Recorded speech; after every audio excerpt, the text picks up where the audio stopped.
What's up, guys? It's Jim with AwakenedTCG, bringing you guys another locals video. This week, Blue and Purple Kaido was our big winner. This leader, I've actually been playing since OP01. I love this leader, and I think he's actually in a really good spot. He got a ton of support in OP04, and even more in OP05, which I think has made him the best he's ever been. Just to preface here, guys, this week, I actually didn't play the games. We have a substitute that played for us this week and recorded the games. Colin, would you like to say hi? Hey guys, how you doing? Yeah, so me and Colin actually worked on this deck together, kind of. He was interested in it, and I wanted to see what this deck could do in OP05, and I think we found a really good list. I'm going to preface right now, the games were not the best. Definitely, sometimes you lose, sometimes you win, guys. That's just how it goes, but today's performance does not mean I think this deck is bad by any means. It all depends on draws and matchups and stuff like that still, so I wouldn't think this is the best, but if you guys do not agree with the cards in this list, feel free to comment what you run instead in the comments, and maybe we can try to find the best Purple Kaido list on the market. But anyways, let's get right into the list. First up here, no-brainer, we've got the 4 of Who's Who Searcher. So this is going to search out your big bodies that you need, your blockers, your 2Ks, your Onigashima Island, anything you need in this deck, this guy's there for it. And obviously, he is your best play on turn 1. Next up here, the heart and soul of the deck. You kind of need to find this guy, unfortunately, is going to be Onigashima Island. I'm sure you guys know how strong this is. Since OP01, this is the only reason any Purple Kaido deck has ever been good. It's because this stage stays on board and ramps you every turn. It's very, very strong. This is going to be your best search off of Who's Who if you do not have it in hand turn 1. And you're basically mulliganing every game to find this card. So either you have Who's Who in hand or you have an Onigashima Island in hand. That is your best starting hand. And you're trying to play this down early. Playing this down late is kind of bad. It's a little too late by then. It doesn't do anything because you're already at like 8 or 9 by then. And it's like, It does negate your Dom minus effects, but obviously you want this card early because you want to ramp up to your big guys as soon as possible. Next up here, we've got 3 of Ulti. This card is really interesting. Thought it was going to be really strong when it was revealed. Honestly, not as strong as you think it would be. It does search top 3, which is not top 5, and you actually don't have to reveal the card. A lot of searchers, you have to reveal the card to your opponent. This one just says add it to hand, so you actually don't need to show it to them. You can just add it and then either reorder the top 2 if you like them, or you can put them to the bottom. So this is another way to find Onigashima. It would be a little bit late in that scenario, but still not the worst. It is definitely your best option if you do not find Who's Who. Next up here, another way to find Onigashima is going to be X-Drake. In a deck with a lot of bricks, this guy can kind of organize your top 5 and make sure you're drawing your big bodies when you need them. Also, just the 5/6 blocker stat line, always great. Another searchable card, very, very strong. Next up here, we've got our 2 non-searchable blockers. We have 5 Uses Captain Kidd, and we have the 4-cost Trafalgar Law. Both of these guys have their own uses. This Kidd in particular is really good if you're playing down a 9-cost Kaido, because you can attach one to leader. Play the 9-cost, leader gets you a Dom back, and Kidd gets you a Dom back, and you'll be on 10 Dom again next turn, even though you just did a Dom minus 5, if you have the Onigashima Island on board, excuse me. And then the Law, everybody knows how good Law is by now. You catch your opponent lacking, you trash 2. No-brainer there. Next up here, we have 3 Queen. So this one, I actually kind of disagree with Colin on this. I think you need this as a 4 of. This card is way too good in the late game. It's your best searchable blocker usually. Sure, you don't really want to do the Dom minus early, but that's the only bad part. Can you tell me why you run 3? Because if there's a 1 of in the deck that I agree with, that Jimmy hates, and just, it's just my own. I like it. I like the card, so I had to add it somewhere. Basically, he likes fucking with me. Excuse my language. Next up here, we have 2K Miss Doublefinger. Miss Doublefinger is not searchable, but it is kind of like a substitute Onigashima in the early game. It's a way to ramp. If you want to go super turbo, you can like play Onigashima on 3, go to 4. Next turn you're on 6, and then you can go Onigashima to 7, and then you can play her out to go to 8 and just go turbo to 10 as fast as you can. That's the best way I found to play her. And usually you're not playing her. Not to mention the trigger, playing out a body when your opponent's not expecting it, can get a random win that they just weren't ready for. Next up, let's get into our searchable 2Ks. We have 4 of Sasaki and 4 of X-Drake. So Sasaki, you can get some bad hands, right? Like you can get like multiple Onigashimas when you don't want them. You can get like way too many big cost bodies. This guy, just another mulligan, right? So you play him out and you just mulligan your hand. If you are doing that, you are already on the back foot, but it does allow you to get into the games that you had really no business winning. X-Drake, just a 2K that's playable late game, also searchable. So that's just the main reason we're playing it. Just one of the only 2Ks that you can play out and feel good about it. Trashing a card from their opponent's hand is never bad. Next up, let's get into our kind of bigger sized bodies. We have 3 of King. This guy right now in this meta I think is really good. Every deck is running good 4-drops. Purple Luffy's running your 4 vanillas, your Laws. Sakazuki is running, basically all 4-drops. That's kind of the whole deck. It's 4-drops. And then, NL has like Ohm, Holy, stuff like that, Sanji Blocker. So I think he hits a really good spot in the current meta. So I think at a 3 of is really good for him. 4, if you see him a little bit too much, is kind of bad, but he's really good late game. He's really good mid game. Yeah, this card is just a no-brainer in here. Next up, we have 2 7-cost Kings. This guy's kind of a weird card. Honestly, not going to lie, usually using him as a 1K in most scenarios. But there are situations where you're at 7 Dawn. You use Onigashima to tap to 8. So this means you'll be on 10 Dawn next turn. You can play your big costs. And then you have 7 Dawn up, and usually the best way to use it, since we only have like 5 costs and 4 costs and stuff, is going to be to play this guy out. He's just an AK body, very, very strong, and drawing you a card is never bad. So just kind of like a filler spot that stalls for your 10 cost. Next up here, we have 3 9-cost Kaido. 9-cost Kaido, I think the people that don't run this card in this deck are probably trolling.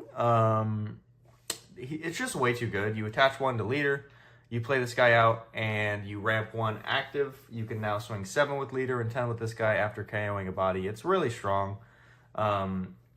And you'll be at 9 next turn. If you have a kid on board, you'll be at 10, as we were talking about earlier. Just one of your best bodies and one of your best removal in the deck as well. Now getting into our best body that kind of is the reason we want to get to 10 as fast as possible. That's going to be 4 10-cost Kaido. So I think this guy kind of makes Blue-Purple Kaido viable this set. Before, you'd rush to 10 really fast, but it's like, why did I just do that? What am I going to play? Like a 9-cost? Like, that's good, but they'd be so far behind, like they only played like maybe a 4-cost by then, or a 5-cost. Just not the most amazing play ever, and then, you go down and Dawn, or you play the other, like, board wipe Kaido, which isn't great all the time. Dawn -6 is just really, really bad. It's actually why we run none in this deck, but rushing to 10 and playing this and is like the best play you can possibly do. You get a 12k out, you draw 4, and then next turn, the odds you have 1 in hand are actually pretty likely because, you just drew 4. So the odds you're seeing another one is pretty high. So chaining these is going to win you games in this deck. That is like the main way that I actually win. And next up here, we're going to have to interrogate our friend Colin again. He added this 1 of for Queen. So I would usually be running 4 Queen and none of this 10 Kaido. But I do see its spots. So why do you run this card instead of 1 more Queen? There are certain situations in where rushing to 10 and bouncing back 2 of their bodies can be really good. If you did happen to play Sasaki or something along the lines of that, like a Who's Who, you can bounce that back to your hand, and then there's 7 costs for their 8 costs. It can be good in certain situations. That's why it's only running a 1 of. But, I mean, it's just a little funny little tech card I like to play that other people don't agree with, but, teach their own. Yeah, I mean, there's definitely situations it can be good in. Like, even against Sakazuki, who runs mostly 4 costs, if they have, like, a 7-cost Borsa on board, you can send that back as well as, like, a Hina or something like that. So There are spots where it feels really good, but honestly, most of the time, especially after you rush to 10, it just, they'll have like a 5 cost on board, you bounce that, it's like, okay, that's not bad, but it's just, there was better uses of your Dawn, right? You'd rather always play the draw 4. And then last but not least, we have our 4 of Gum Gum Jet Gatling. So just your typical 0 cost trash 1 plus 3. Running 4 of in this deck because extra Onigashimas in hand are really, really bad. And basically just this card converts them into 1Ks if you count this as a 2K. Not to mention if you have extra 9s, 10s, or kings that you don't even want, you know, stuff that doesn't have counter that you were never going to use anyway in hand. This converts them to counter. It's really, really good. But yeah, again, mainly for the Onigashima Island. Anyways, guys, that is going to be the deck lists. Unfortunately, as I said, I did not get to play this deck this week. This deck is really fun. I wish I did get to play it, but I had to be somewhere. So Colin was playing for us. And I think he showed some power of this deck. Did not do the best, but let's go ahead and get into the games. And getting into game 1 here, we are going to be going against Sakazuki. Going against Ren, who you guys have probably seen on the channel multiple times if you've watched any of our local videos. Usually seeing him in the finals, but today, unfortunately, getting paired against him in round 1. Colin, what was going through your head before this game started? I just wanted to see Onigashima in my hand. That's all I wanted to see.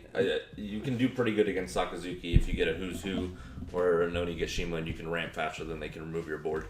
Yeah, basically, guys, that is going to be your thought process at the start of every game. You want early Onigashima, right? I don't want to say this deck is like entirely dependent on it, but unfortunately it kind of is. It's just going to increase like the power level. Like, in a scenario where you see Onigashima, I'd say this deck is like upwards of like low tier 1, high tier 2. When you don't see Onigashima, God, this deck's probably like tier 3, maybe tier 4. Anyways, yeah, Colin's going to be going first here. Going to have that perfect Who's Who start, looking for that Onigashima. Going to find the 10-drop Kaido, which is probably like your second best thing to find if you don't already have it in hand. Unfortunately, though, not finding the Onigashima. Ren going to have that brand new on curve. What's new? Sakazuki is going to grab the 2-cost Hound Blaze and just cycle out that Mancherry for a card there. And now on 3 Dawn, just going to swing 5, which usually means an Onigashima, but that 3 Dawn is going to go on to Who's Who and swing 5. So unfortunately, not the start we're looking for.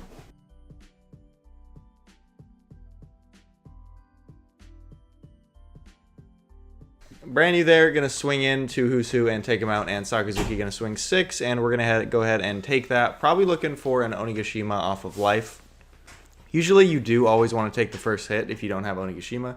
Going to attach 1 to lead, swing 6 at brand new, so we're actually going to ramp anyway, which is really good, showing that we didn't actually need the Onigashima just yet. And going to play that ulti, search top 3, and put that, did you put that right back? Yeah. Just put it right back.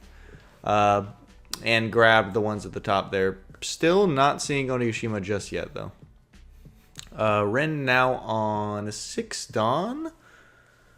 And after playing the Hina down last turn, he has a body to swing with. No, just choosing how to allocate the Dawn here.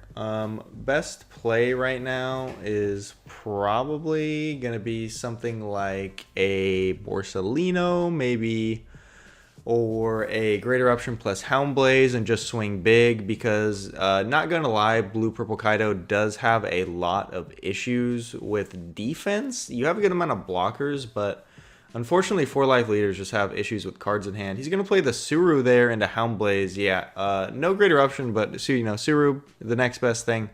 And then going to take that 8, block the 5, and he'll play the 3-cost Hina to draw a card. So building board here and not really losing out in card advantage. Obviously, if we have 9-cost Kaido, it's going to be the best way to remove these boards. But unfortunately, on this turn, we are only at 8. And 8 Dawn here, we're actually going to play the 6-cost King after attaching 1 to lead. We'll KO the active Hina and probably end up, attaching 2 and swinging into the next Hina, which is going to activate leader effect there. We actually have 1 up now. that if we had a Blast Breath, we can kind of act like we have it. But in this deck, as you saw in the deck list, we are not running it. But obviously, your opponent is never really going to know that. So always good to leave one up if you have just no more use for the Dawn anyway, because your opponent is going to play around cards that you just don't have. He's actually going to go Ice Age here, sending King down to 1 cost and doing another Houndblaze, swinging 8, and we're going to give him 2 2Ks so we don't go down too low. Going to play the Sabo here, so if we did have the 9 cost Kaido, we actually can't use it, which makes this next turn kind of annoying.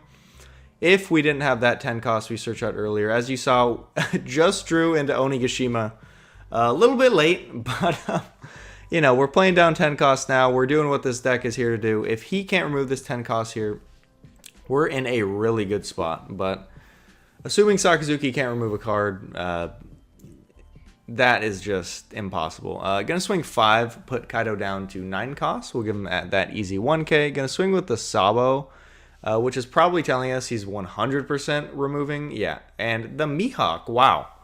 Interesting. Mihawk, really good in scenarios like this when your opponent only has 1 big body on board. This is why you run Mihawk. You develop a 9K and you get rid of it at the same time. Really strong, especially as a 1-of in Sakazuki, because if you don't like it, you can just trash it out of hand with leader effect. Now on 10 here, honestly the best play is probably just playing another 10 cost if we do have it. I do not think we do. Looks like a bunch of Gum Gatlings in hand.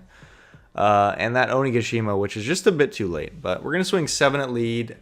Just get him down as low as we can. Trying to take out that Sabo later with like a 9 cost or something like that. And going to play Onigashima and Kid, as we do have the 9 cost in hand. And probably just trying to do that next turn and get 2 back active after its effect. So Sakazuki now on 10 here. With Mihawk, Sabo, and Leader, if he can remove this Kid and get us low, we are in a really rough spot. Unfortunately, we just couldn't go as aggro as we would have hoped. Didn't have the best plays early. And then playing that 10 cost and getting it sent back to the bottom is really rough if you don't have another one to follow it up. He's actually going to do the Ice Age into Rob Lucci, just kill that Kid before it gets any value. As a blocker or as something that can ramp. He'll go 5 with lead, 7 with Sabo, as he really doesn't need a blocker right now. Yeah, we'll use that Gatling, getting rid of extra Onigashimas, and he will play a blocker as if he wasn't safe already. Now with a absolutely disgusting board, 2 6Ks, a Borsalino blocker, and a Mihawk. There's really no cards like, yeah, we play the 9 cost down after attaching to leader, which is honestly probably our best play right now, getting rid of that Rob Lucci. But even then, we're just a little bit too deep. It's going to be really rough to win here. That leader effect will ramp us 1 back active, so we're actually going to swing 11 into Mihawk. He'll give us that blocker, and then we'll swing 6 into the Sabo, and he'll give us that as well. Showing us that he probably just doesn't have that much counter in hand, but he's probably thinking he could just go for game anyway. He'll swing 9. We'll give him the plus 3K and 2K. He'll swing 5, knowing he can't win here. And we'll just give him another 2K. And now thinking what to do, he will get rid of the Kuzan. And I think he just found that off of the top of his deck. He'll play the Rebecca into Sabo. And if we ever had a chance to win this game, that is gone now. Rebecca throwing down 2 blockers on board and re-grabbing a Sabo from trash. So really just no scenario where we can win this, unfortunately. Couldn't play a 9-cost Kaido if we wanted to. Sabo is preventing us from doing that. So we're actually going to play a 3-cost Sasaki here. What was in your hand? If a 10 cost and a Gatling that I couldn't play because I was at 9 dots. So, yeah, just nothing to play that turn. As with the Sasaki was quite literally the only play, unless you just wanted to attach all Dawn to leader and your 9 cost and swing into Mihawk. That was really the only other play you had. But even in that scenario, you probably just don't want to do that. So yeah, gonna swing 10 at the Mihawk. He'll give us a 2K, and then we'll swing another 11 or 10, and then he'll just give us the Rebecca blocker, since it'll probably get KO next turn, yeah. And he'll just attach all to leader, swing Mihawk. Yeah, that is going to be the game, ladies and gentlemen. Kind of a rough game, unfortunately, but let's get into the next one. And getting into game 2 here. Actually, sorry, this is game 3. Colin, you actually got to buy your second round, right? Yeah. Unfortunately, yeah, we have 3 round locals, and this one he actually got the buy round too. So gonna go against Belo Betty here, going second. Belo Betty gonna have no plays on 1, which is great for us. Gonna have no plays on 2 here. The only one you'd have is a Who's Who, but did not have it in hand.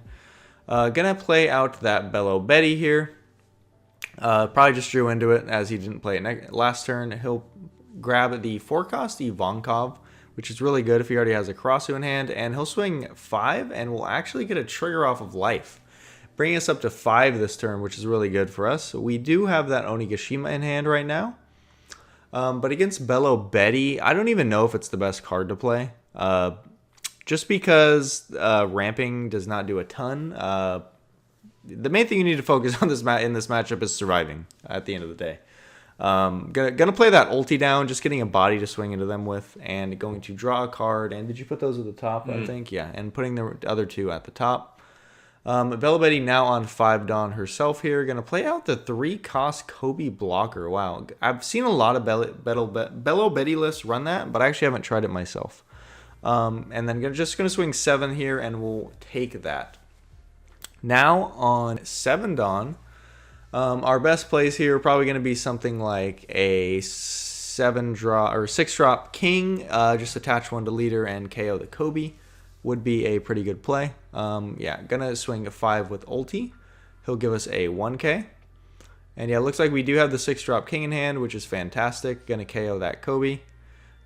Use his effect and get that Dawn back active from our leader effect. And then if we do not have the Who's Who, probably just going 7 at lead here. Oh no, actually gonna starve. We are going for the starve strategy right now, which is not bad against Belo Betty for sure. Obviously, if you can get her low on cards and no cards on board, you just kind of win the game because she has no way to actually get to your life. Gonna swing 5 with the 1-cost. We'll give a 2k, and another 5 with lead. We'll give another 2k. And now passing back to us, not really giving us a lot of great bodies to swing into, so kind of being forced to swing into leader sometimes here. Gonna attach 1 to leader, swing 6 at the Betty. That will activate our leader effect, bringing us to 9 active Dawn right now. He will swing 5. And then we'll end up playing that Onigashima a little bit late now. And then we'll play that blocker Kid, which Betty can't really get rid of unless you're running like weird stuff like Jet Pistol or something like that. Or if you had a minus 4k plus a Kuma. That's really the only way to get rid of this blocker right now. He'll play another Betty Searcher. Looking at top 5, gonna grab the Rush Inazuma. So can definitely have a pretty scary turn right now. Yeah, he's actually gonna play it out and then play another one out. And then he will use Belo Betty leader effect, buffing up Ivankov, I'm assuming, and both of the Inazumas. So now having an 8k, 2 7ks, and leader swing to go at us with. He'll go 8k at lead. We will be forced to take. He'll go 7k at lead. We will give him the King plus Gatling to go up to 8. And another 7 at lead. We will block with Kid and give a 2k. And he actually does have that Amaru in hand. Was probably thinking to use it, but he's just going to attach 2 to lead and save it for next turn, putting us down to 0. So this is a really scary spot. If we do block her up, the only thing that he can actually do is get a Morley off life. So as long as he doesn't get that, we're probably safe next turn. Going to clear board here, pretty easy, and then just play the 10-cost Kaido and draw 4. So just ensuring that we have probably enough counter in hand, unless we are just insanely bricked right now, as we do have around 7 or 8 cards in hand, it looks like. Belo Betty now on 10 Dawn. Probably not a ton of great plays here, because we could actually go for game next turn if we wanted to. He's going to attach, I think, 5 to Betty, go 7. And then he'll go another 7. We'll just give him the Kid blocker, as we probably just don't have enough counter in hand to safely even block with Kid and counter out. So unfortunate with that many cards in hand that we just don't have enough counter here, but that is how it goes sometimes. And now in this situation, we have 3 swings on board. Plus leader, we have 4, and he has 3 life. So depending on how many cards he has in hand, we could technically go for game, but probably not worth it. We're going to go ahead and play that Who's Who down and grab a 2K that we definitely needed, as we do not have the greatest counter in hand right now. Now at 9 down remaining, we're just going to go 5 at the Betty. Bring that back, and we'll play the X-Drake. One of the best cards to play right now for sure. A blocker that sets up our next few turns is always really good. Queen here would have been great as well. And we're actually going to choose to not swing at leader, because if he does get a trigger, that is probably just GG's for us. So putting us in a spot where we can either risk it or play safe, and going to choose to play safe here. He'll go, I think that's 10 lead. 10 or 9. I think that's 9 lead. Yeah, he'll go 9 lead. We'll be forced to give the X-Drake blocker, which is completely fine. As long as we can play one next turn. Yeah, and he's going to leave 6 up here. So we'll go 5 lead. He'll take that. No trigger. We will go 7 lead. He'll take that and play out the Satori, trashing 1. Kind of showing us that he knows he has the counter in hand if we're going to go for game right now. We'll go 12, and he will choose to tap 6, giving us a double plus 3K. However, looking back, that actually only brings us up to 11. Colin, I think you thought those were actually plus 6K events? Yeah, I thought they were like... Yeah, those are only plus 3K, so we actually needed to give you another 2K there. But anyways, we're going to play the 9 cost here. Just doing the usual, bring 1 back from leader effect. We'll swing 7 here. And it looks like he has 2 2Ks, so he would have had to get rid of those, but I think he had another 2K in hand anyway, so... I think he has the Satori already, so he would have been able to counter out of the 12 anyway, so a little bit funky there at the end, but fortunately we did not get cheated out of a win, so. And then I gave him the heads up to attach all Dawn, just go for game. Yeah, so he's going to actually just do the Amaru and attach all the Dawn here and go for game, and with 5 cards in hand, yeah, there's just really no way you can win. Going up to 11... Yeah, that is going to be not nearly enough, and that is going to be our final game of today. And that is going to be all, folks. Unfortunately, as you saw, we only got in 2 games this week. Sorry I couldn't get you guys 3 games. And I also apologize for not being able to make this week's locals. I was busy. I had something to do. But a big shout out for Colin for filling in for me and being someone that can play this deck to its fullest extent. Unfortunately, yeah, maybe made a few misplays against Betty and even against Sakazuki. We talked about it a bit, and there was a few different lines that he probably could have pulled. Again, sorry guys that I really didn't get to, show this deck at its full power. I would have loved to have games where we got Onigashima early and we chain 10 cost Kaidos, because that's what you want to do with this deck. But, you win some, you lose some, right? Not all of them are winners. Not every single locals is going to be a big hit, right? You're going to get locals where you draw bad. You're going to get locals where you get bad matchups. Stuff happens, and that is completely fine. But, again, sorry I could not make this one myself. But as for this deck, I do love this deck, and actually I'm a big believer in this deck. I think it can do really good, especially if people have no clue how to play against it. I think it could really be a good spot in this meta. I don't think it's going to win any regionals anytime soon, but it can definitely take games off of the top decks. And I 100% will make another video on this guy, showing you guys a little bit better gameplay. Probably like a Forgotten Leaders video. We can do this guy and, bring him around for round 2. Because I really do, again, I love this leader, guys. But if you have any suggestions for, different cards to run, like if you're trying out this guy, I know a lot of people run different cards, like they'll run more ramp cards, or they'll run different big bodies. Some run the board wipe Kaido. I'm not a big believer in that, but let's have a discussion in the comments, and let's try to figure this guy out. Try to make the best deck we can. But anyways, thank you guys so much for watching. I think right now, by a long shot, Birdcage Doflamingo is going to be our winner for next week. So if you do like that deck and you are looking forward to see what Wraith is cooking up, because he will be the one covering that, the Green-Purple Doflamingo regional winner is going to be back on this deck in OP05. Let me know if you guys are excited about that, and that will be, again, next Saturday, so look forward to that. You guys have a great day, though. Heading out. Peace.